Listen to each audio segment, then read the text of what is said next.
Welcome into an all-new betting preview for this week's RBC Heritage. I'm Rick Gaiman, that right there, Andy Lack. And Andy, while we want to soak in everything that happened last week with the Masters, we've got some work to do. There's another tournament this week.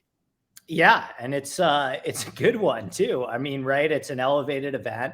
Obviously, we had the Rory withdrawal this morning, which is a bit of a bummer, somewhat understandable. You would imagine that a lot of the players that competed in the Masters last week have some form of emotional hangover, especially the ones that contended.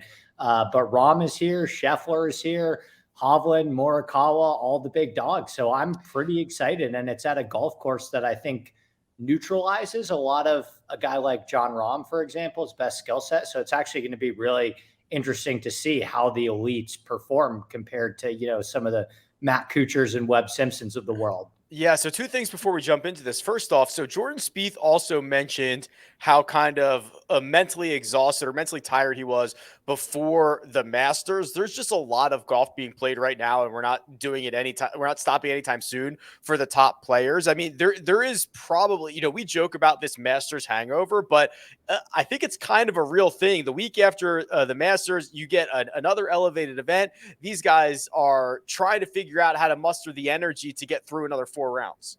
Yeah, I'm a bit surprised about the scheduling. Not that the Heritage doesn't deserve an elevated event. I think this is a really fun and interesting and honestly iconic golf course on the PGA Tour. It's one of really, when we're looking for examples to say, hey, you can still make a golf course difficult without it being 7,500 yards. Like, this is probably the first golf course that I would point to. It's super narrow off the tee. There's overhanging tree limbs. It's got 3,700 square foot greens on average. So tiny, tiny greens. And we've seen even last year, Jordan Spieth won this tournament at 13 under par. That's 1 stroke better than Jon Rahm won the Masters at, right? So it's like this course can provide some teeth. And I'm very curious to see how the elites and some of the guys that were in contention at Augusta perform, because it's a pretty stark dichotomy. I mean, this is like the opposite type of kind of skill set that you're looking for from Augusta. Yeah, what you saw last week, just throw it out the window because it's something completely different this time around. You mentioned the elites, and this is the other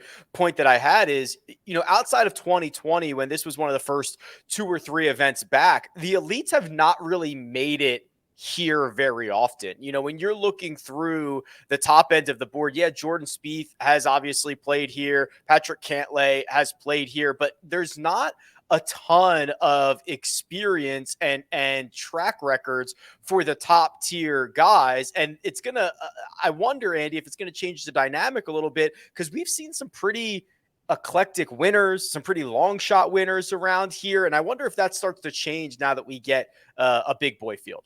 Yeah, this is a tournament that has produced the likes of Wesley Bryan and Satoshi Kodaira and things of that nature, right? You have to imagine that this year the elites are probably going to shine a little bit more. And a lot of those guys those shorter hitters that you can find at triple digits are going to have probably a more difficult time than they have in years past, just because the top of the board is so much stronger. This is a tournament that in years past you would see Daniel Berger as the 2nd or 3rd favorite, right? And now you have Patrick Cantlay as the 2nd or 3rd favorite, right? With Scheffler and Rahm looking dominant as ever up top. So yeah, I'm coming off, I finally just bit the bullet and said, I'm betting Jon Rahm last week, and it worked for me.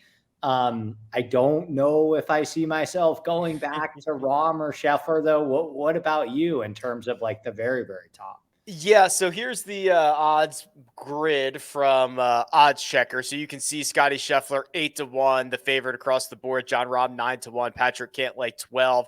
Then you get to Collin Morikawa, Jordan Spieth at 20. Those are probably a little bit shorter right now. It doesn't look like Odds Checker is necessarily taking into account the Rory McIlroy WD. So as far as the guys at the top go, I don't think it'll be Scheffler or Rahm for me. Like you said, they kind of get neutralized a bit on this golf course. I would prefer to probably just get like Morikawa at 20. Yeah. Cantlay is kind of the interesting one. Cantlay, I love the way Cantlay's playing. He's been one of the best ball strikers in the world since he's got his new clubs all dialed in, but I still think it's a little bit short when you've got basically the best iron player in the world on a golf course that should be absolutely perfect for him, sitting right there in Colin Morikawa. That would be my pick as well. I just think that, I mean, I have long thought that this was a golf course that perfect, the same way that Torrey Pines and Bay Hill accentuates John Rahm and Rory McIlroy's best skill set. Harbour Town is a golf course that should theoretically accentuate what Colin Morikawa does best, which is he is one of the most accurate drivers of the ball in the world. And in my opinion, he's pound for pound still the best middle to short iron player in the entire world. This is a golf course that, you know, can be defined as a second shot golf course. You need to be incredibly precise with your middle to short irons. And there remains nobody better in the world with more than Morikawa at that particular skill set. What has me encouraged is I always like guys that gain strokes in all four major categories, right? Coming off a week where you just have a really well-rounded performance. And it's nice to see Morikawa start to gain around the greens a little bit, have a decent putting week because you trust the ball striking so much on this specific venue. So I'm as confident as ever in Morikawa for this week. Yeah, he is very quietly putting together one of the best stat profiles we've seen from him in a long time. It's not the consistent 6 or 7 strokes gained on approach every single week, like maybe when he first broke onto the tour. But we are seeing we're seeing growth is what we're seeing, and I think it's really encouraging when you start getting him into a place like this. So Morikawa 18-20, somewhere in that range. Defending champ Jordan Spieth 20-1, Cam Young 22, along with Victor Hovland, and then you get the curious case of these guys: Xander 26. Justin Thomas, 28, the same odds as Sung J M, and then Tony Finau rounds out our sub 30 guys. Let's just start with JT. Has the pendulum swung too far? Yeah, I would say probably. I mean, you combine the outright number with his DraftKings price. I know you tweeted today about how this is the lowest he's been priced since he won the FedEx St. Jude. So he has a pretty good track record when he starts to fall this far in terms of public sentiment. It's just the putter, right? I mean, the ball striking, it wasn't, obviously the irons were uncharacteristically bad for him at the Masters, but it's not like he's not doing like the JT peak approach where he's gaining 5, 6, 7 strokes on approach every week, but it's doable, right? It's just that the putter has been so erratic for him. He still has one of the best short games in the world. He still is gaining off the tee. He still goes to a golf course where, like Morikawa, this should, in theory, accentuate how good of a middle to short iron player that he is. Yeah, I would say I have heavy interest in him at 28-1. I think maybe the only reason I haven't bitten yet is I really like Sung J M this week, right? I think there's I actually really like Victor Hovland. He's been way better on shorter positional courses than you would expect. So I just think there are a lot of interesting names in this 20s, and you kind of get a major championship field at decent prices this week. Yeah, you really do. I'm glad you mentioned the short positional golf courses. I think, like Pebble Beach tends to get lumped in there, but like what other courses would you say are decent crossover comps for Harbour Town? There are a bunch. I mean, Austin Country Club, that's another shorter positional Pete Dye course. I know we have limited data on that with the same agronomy. Waialae, TPC Sawgrass, Sedgefield, Sea Island, even Colonial, even though that's bentgrass. But all these courses with smaller greens, tighter fairways, takes driver out of your hands. I mean, I was talking about this on the podcast that I did last night, but Cam Young finished third here. And my friend was going back and looking at how many times he actually hit driver on this course. He hit it like 4 or 5 times, right? And Jason Day has talked about the same thing in quotes before, where he's like, I hit long iron and 3 woods off of every single tee, right? So it's not that longer players don't have an advantage. They have an advantage anywhere. But this is a golf course that like takes the 350-yard Cam Young with the super high apex, like it just kind of takes that out of play, right? So you have this situation where, it's going to be interesting to see where is there more value on the guys that, have maybe don't have that super, super elite skill set, but you can get at better numbers. Like I kind of find myself being like, okay, I'm not going to pay up for the very top, but this next tier of guys like Hovland and Morikawa that are like really due. Like Morikawa hasn't won a golf tournament since the Open Championship. Hovland is 26 years old and he hasn't won on mainland US soil. He's like 20 months younger than Rahm, who has 16 wins and 2 majors, right? So it's like these guys like Hovland and Morikawa, it kind of feels like time, right? Yeah, it does. And they both have a skill set that should be magnified around a place like this. And hopefully they start piling them up in a big way. That next tier, like Fitzpatrick at 30, Home at 31, Lowry at 33. Then you can get to Burns, Tom Kim, Terrell Hatton, and even Cooch, who leads us off in the 50s. Like, are we making investments here this week? And are we finding anybody that we like? I mean, I went with a 3-man super tight card of Hovland, Morikawa, and Sungjae because I think if it's not going to be one of the super elites, I think it's going to be one of those guys. If I was to bet this range, Tom Kim is intriguing. This is a golf course that should theoretically fit his skill set incredibly well. Right. I don't love that he's never played here because course history tends to be pretty sticky here. There is some nuance to this design where, there are a lot of different clubs that you can hit off every tee. So sometimes if you've played here a couple of times, it helps in terms of the strategy that you want to deploy. But he had a pretty darn impressive Masters. I mean, you look at he gains over 2.5 strokes in both ball striking categories. That's a pretty good debut at Augusta, and it seems like he's starting to round into form a little bit again. Yeah, I'm glad you brought it up because obviously he won Wyndham in his first crack. He won at Summerlin in his first crack. But I guess the idea of, hey, is this your first time? And can you actually, it depends on the golf course. And it depends on how far experience goes at that golf course. Yeah. And like, I mean, I think I was looking at it. This is like a top 5 to 10 course in terms of the predictive nature of its course history, right? Like I think Kuchar's played here. Like he's another name where it's just like, yeah. And he's playing great too. I remember I bet him at Valero and it really felt like he had a shot there late on Sunday. You see that 7.5 on approach. Want to say that's his best approach week in years, honestly. Oh, I'm sure. I could scroll down, but here's the stuff. Here's his Harbor Town stuff. He's 13 years in a row. He's gained from tee to green. He hasn't missed a cut in 15 years. Obviously the win, but like a bunch of other top 10s as well. Yeah. 3rd last year, 18th the year before. Like this is just, I mean, do you feel like this is just a guy that we plug in as like a top 10 or a top 20 player? Yeah. Do you legitimately believe he can beat this field this late? No, that's my issue too. Yeah. No, I don't. But I mean, look at so even that 2020 field, he finished T41, which is like basically one of his worst finishes because that was a much stronger field. Now, Matt Kuchar, I like that like top 10 number. Do I think Matt Kuchar is going to beat Scotty Scheffler, Jon Rahm, Victor Hovland, Colin Morikawa? Like, no, I don't. But I think he's going to have a really good week because this is a place where he's never had a bad week and he's playing great golf right now, right? He came out of his group at the match play. He's showing a little bit more upside. I mean, he finished 8th at Riv. Like if he finished 8th here, I'd be like, yeah, another 8th at an elevated event. He's been a little bit better here. So call it 5th, right? Like that feels like the ceiling. I don't think he's going to win, but I think he's going to have a great week. Yeah, I agree. I think that's like a pretty accurate assessment on Kuchar. And it's like one thing that it seems like we're kind of learning is that when all of the big guys get together, it's just these guys above 50. I just am done losing money on them. I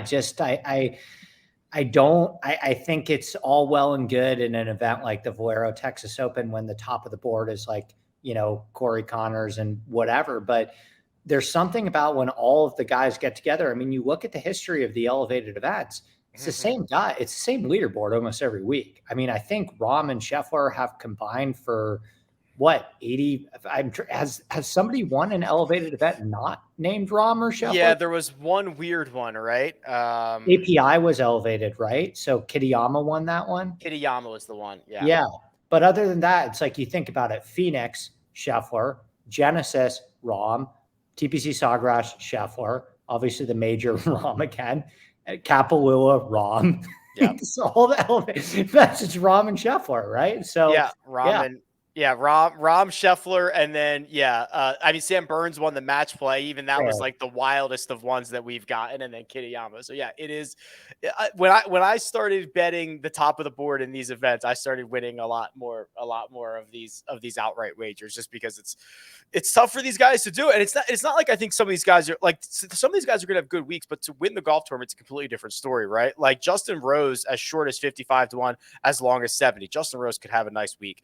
JT Poston has historically been great around here, but now you inject a really deep field. He's 80-1 at his longest. Like, okay, maybe he finishes inside the top 12. So I don't think any of these guys can actually win, but are there some targets for the other kind of finishing place markets? Yeah, I like Adam Hadwin a fair bit this week. He's playing some pretty good golf. He checks the boxes, the type of guy who's had a lot of success on these overseeded Bermuda greens, a lot of success on Pete Dye and shorter positional courses and TPC Sawgrass and stuff like that. I think he's a guy who could definitely finish top 20.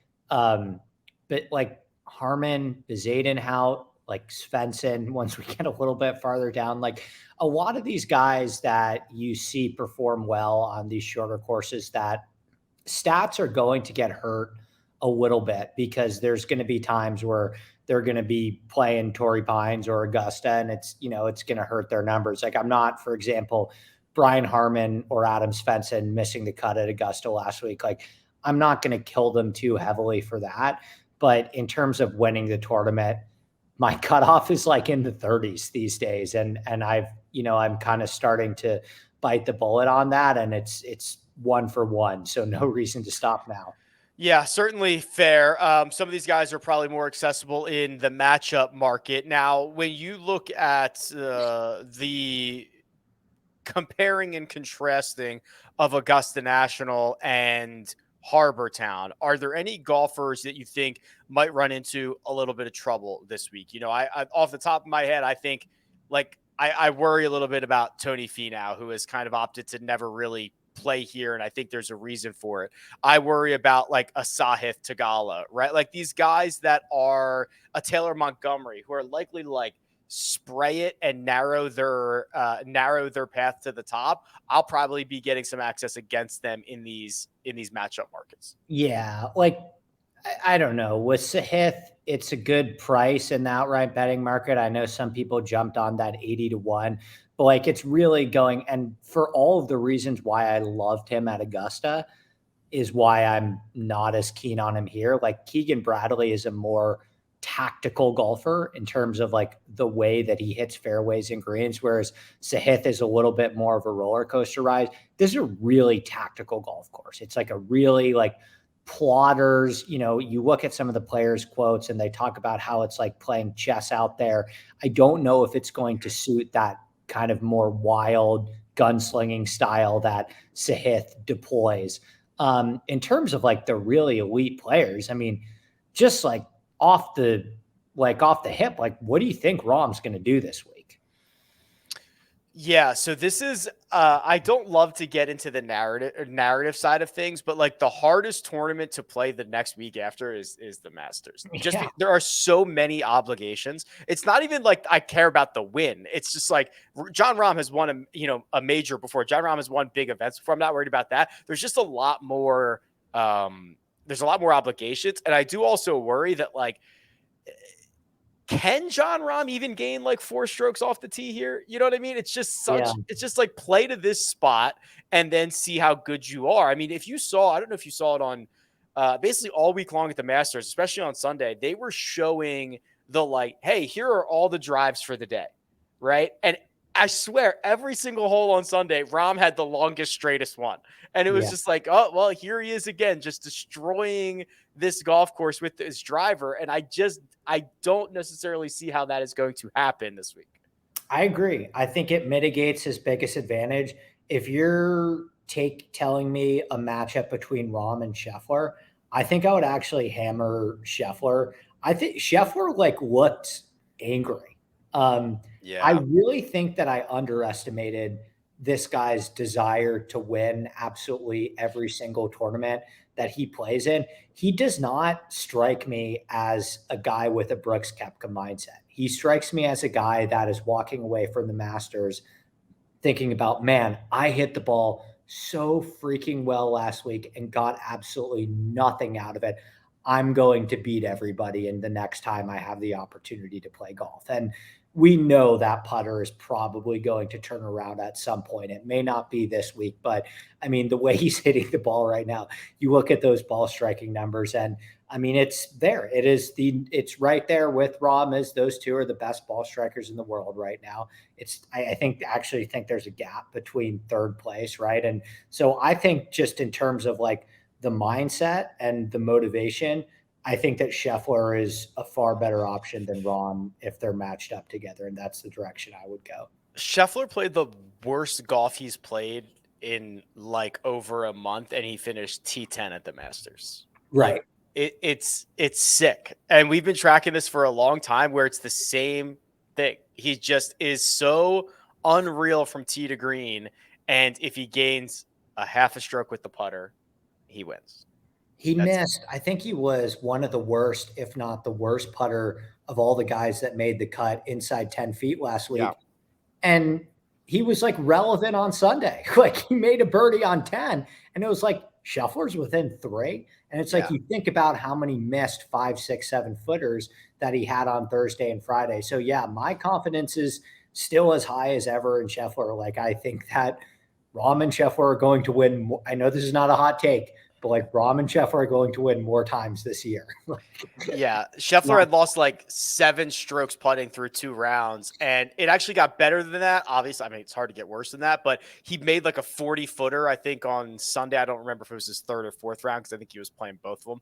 And like that really improved his stats, but like he would have taken 5 8-footers instead of that 1 40-footer. You know what I mean? Like it was not pretty out there. And he finally got it rolling a little bit, and he still finished inside the top 10. And honestly, if he doesn't fly 12, he flew 12 by like 20 yards on 2 separate days. And if he doesn't do it in the final round, he's like very, very much in the mix. Yeah. And he actually hit like a really good chip on Sunday too, to get that ball back on the green. But yeah, I think like, he's not going to get my money at 7-1 this week, but yeah, I think that like if we're talking DraftKings, if we're talking matchups, I definitely would prefer him to Rahm this week. Okay.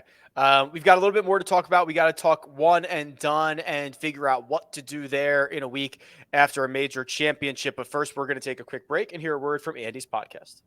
Andy Lack is one of the nerdiest golf guys that I know, and I mean that as an absolute compliment. His knowledge of course architecture allows him to create some of the most actionable course previews available, and he offers up pure expertise on his own podcast, the Inside Golf Podcast.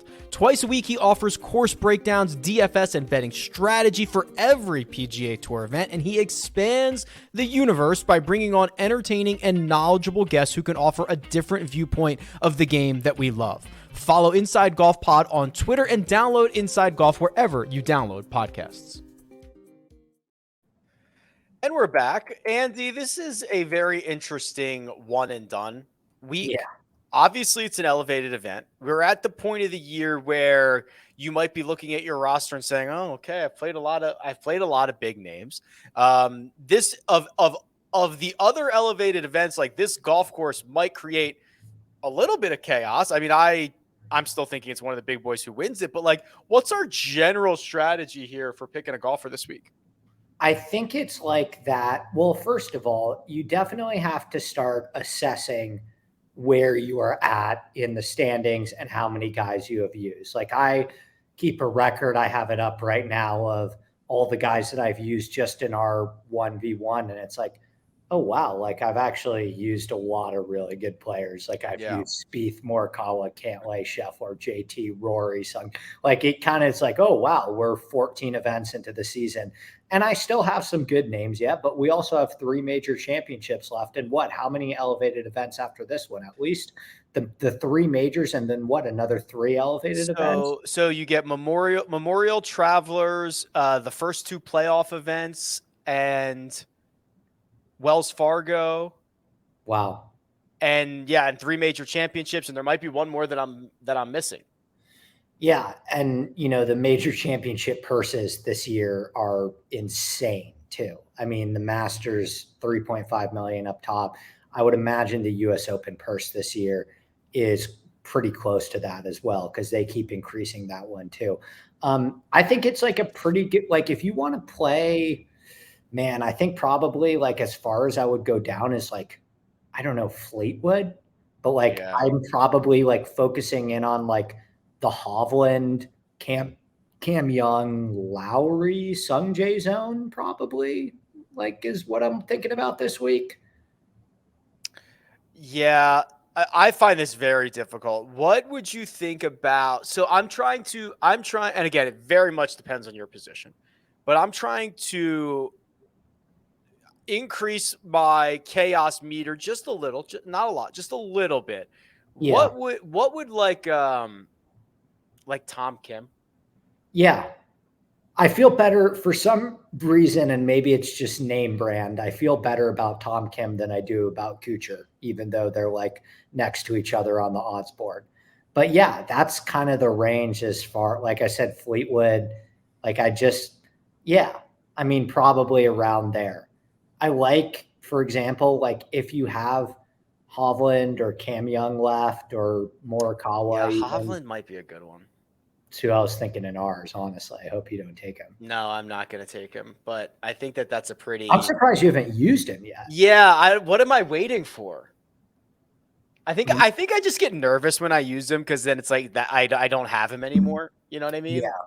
Yeah. I want to, but yeah, I don't know what I'm waiting for. But all right, so in ours, we both stink. Such a like mental error for me in the sense that I picked Jon Rahm to win the Masters in December of last year and have felt strongly about this for 6 months straight. And then my heartstrings get tugged by a couple Kyle Porter articles, and suddenly I'm picking Rory in one and done. It's like, I don't understand what's happening. Yeah, zero. So if it makes you feel any better, you and I have both used Rory McIlroy and gotten a combined $0 out of him. My goodness.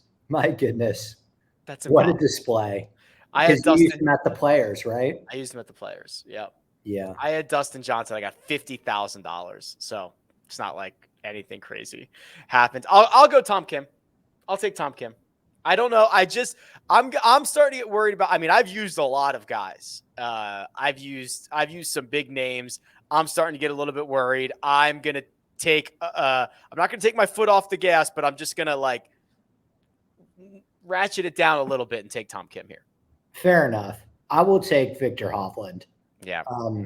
I think he's a sneaky play this week. I don't. Yeah.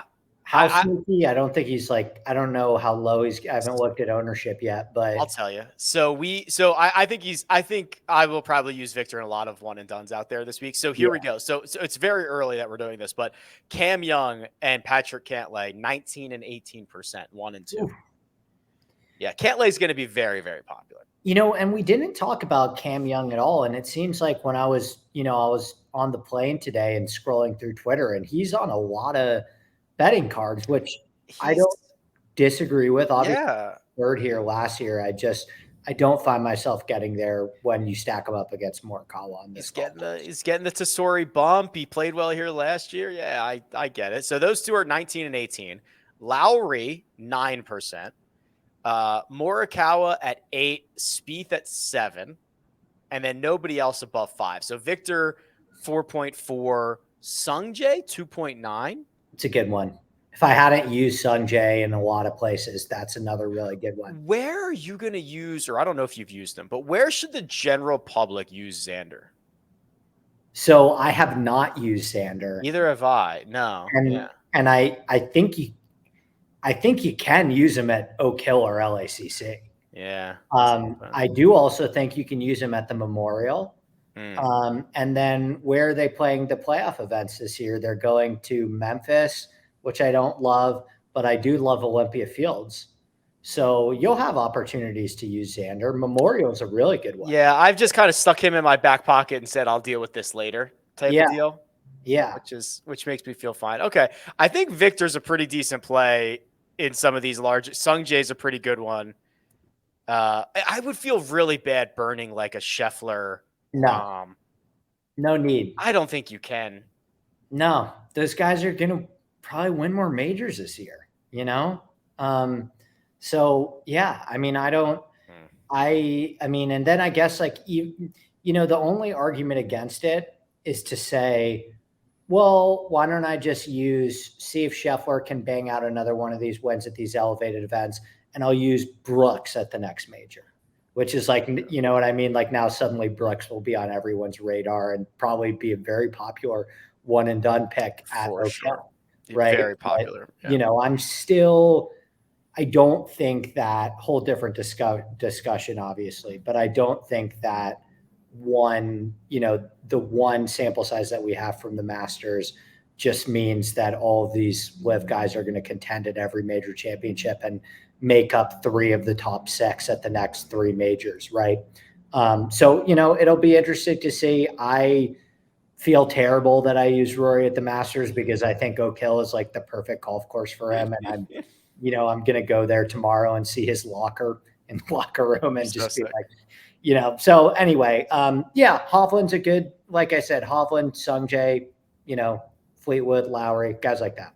Love it. All right. Andy Lack, much appreciated. You can follow him on Twitter at ADP Lack Sports. You can find me at RickRunGood. This has been your betting preview for this week's RBC Heritage. Good luck.